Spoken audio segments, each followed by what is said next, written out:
open the beginning page, it says, so each one of you will have a copy of this, your own personal copy. You pick it up on the outside to look at on a daily basis. To start this thing off with, my name is Sam Downey. For those of you who don't know my name, I'm Shelley's father and Mary's husband. Right? That's how you should know me. I came to Cornerstone in 1901. Yeah, 1991. I'm the only person here with the distinction of being called twice as the pastor of Cornerstone and twice of being a colossal failure at that task. So I know Cornerstone from the record speaks for itself. Yeah.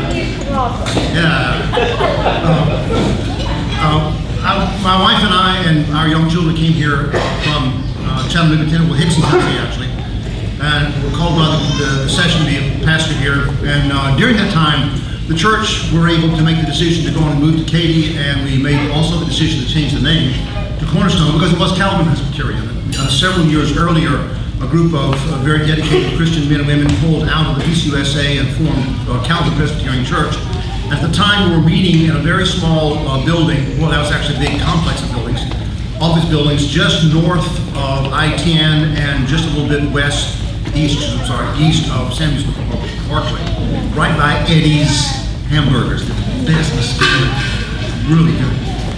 In any case, when we moved to Katy and I was no longer pastor there, the church called Buck and Lynn Offent, and Buck came to be our pastor. And the church moved to a different school and it began to attract people in the community, began to grow. And then they purchased the present building and the grounds from the Lutherans. They moved out to Cinco Ranch and we got this property and been here ever since. Very shortly thereafter, or in due time, as the church began to grow, Brian Land was called as the youth pastor and started a very successful youth ministry here. All of my kids were a part of that and were affected greatly by the ministry that Brian had and the churches had in their lives.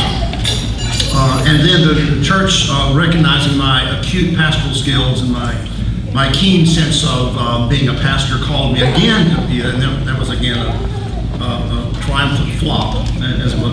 And so, the handwriting's on the wall, and the Lord writes it there, and if you don't want to see it, that's perfectly fine, but eventually He's going to put you in a position where you have to look and see it. And so I recognized it finally, and I've been teaching chemistry ever since in one of the high schools.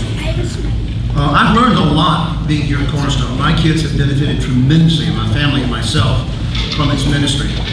But you and I both know that it's always a mixed bag. Our lives, because that's really all the church has to function with, is a mixed bag. You and I are a mixture of that which pulls us away from the Lord, and that's what pulls us toward Him. And as Carter so brilliantly said in his message a few weeks ago, that we're pulled between those two poles, and it's a constant tension in our spiritual life to be pulled toward the Lord and yet be so prone away. And churches are always in that position because that's all we are. It's broken and fallen people who've been redeemed by a Savior because of His infinite mercy and grace to us, His children. And so we struggle and we fight with that as a church, as a family, as individual members of a church. But for years I've said, and Buck certainly say this, and Carter as well, that I equate a membership in the church with marriage a lot. There are many parallels on many different levels.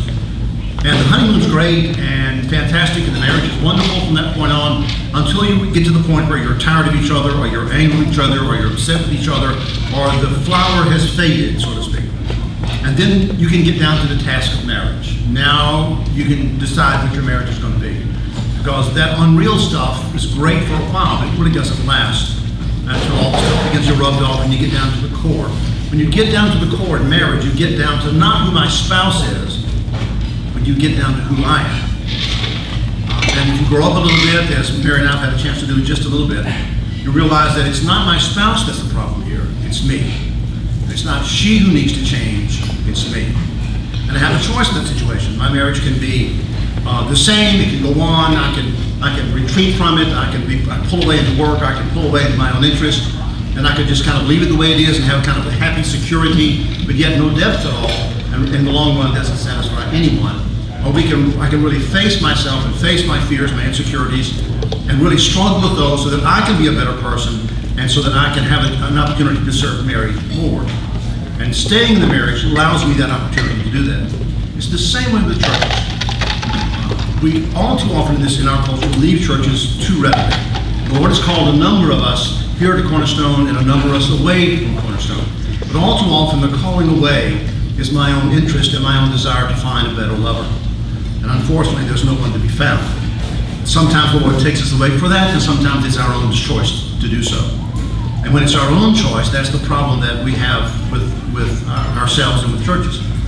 So staying here at Cornerstone, and God has called us and you and me to Cornerstone from really the four corners of the earth, so to speak. And we're here for what purpose? To serve each other, to love the Lord, to serve Him, to love each other, and to grow in that relationship. And God has blessed this church, and this whole program is about what God has done through Cornerstone for these 30 years that we've been in existence. And those things should be celebrated, and we will celebrate them.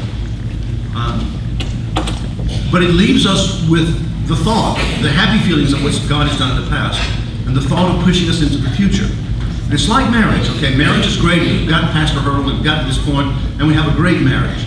But what's the next 30 years going to be like? What are we going to do for the next 30 years?